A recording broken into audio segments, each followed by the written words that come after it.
Leo messaged me yesterday morning asking if we could grab coffee. He said it was urgent. We've been friends for a decade, so I assumed it was another crisis with his parents or more drama with his job search. When I arrived at the bistro at 1 p.m., he was already tucked into a booth, looking incredibly on edge. We ordered our food and did the usual dance of small talk discussing my CA intermediate prep and his freelance projects. Typical stuff, but once the plates were cleared, the vibe shifted. He cleared his throat, looked me straight in the face, and told me he didn't understand why I was with my current boyfriend when he was objectively the better choice. I was floored and asked him to explain that logic. Leo then launched into a scripted-sounding manifesto.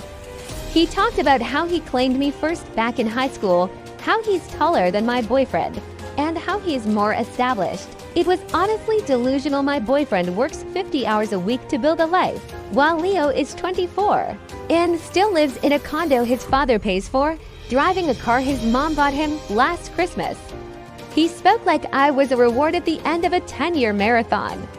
I took a breath and asked, "Do you actually want the truth, Leo? Or do you want me to lie?" He insisted on the truth. So I gave it to him. I told him I would never date him because I've spent years watching him treat women like disposable hobbies. I brought up the girl he dated 2 years ago, the one he'd ignore for a week, only to show up at her door expecting a reward for his return. I reminded him about the girl from last year whom he ghosted 3 days before her birthday, leaving his roommate to do the dirty work of telling her it was over. I told him he was immature, that he lacked basic accountability, and that being his girlfriend would feel like being his babysitter.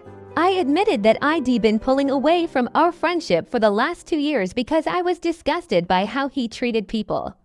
Leo didn't argue. He didn't even look up.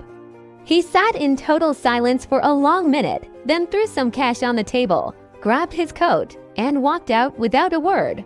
I finished my drink, paid the difference, and went home to get back to my studies. It was a heavy afternoon, but I felt lighter.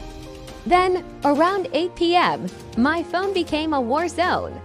His roommate, then 2 other guys from our circle, started hounding me. They said Leo came home, locked himself in his room with a bottle of whiskey, and refused to come out. When I told them exactly what I'd said, the group chat turned on me.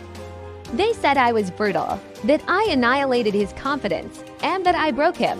One of them actually told me I should have just made up a fake excuse about not being ready instead of attacking who he is as a person.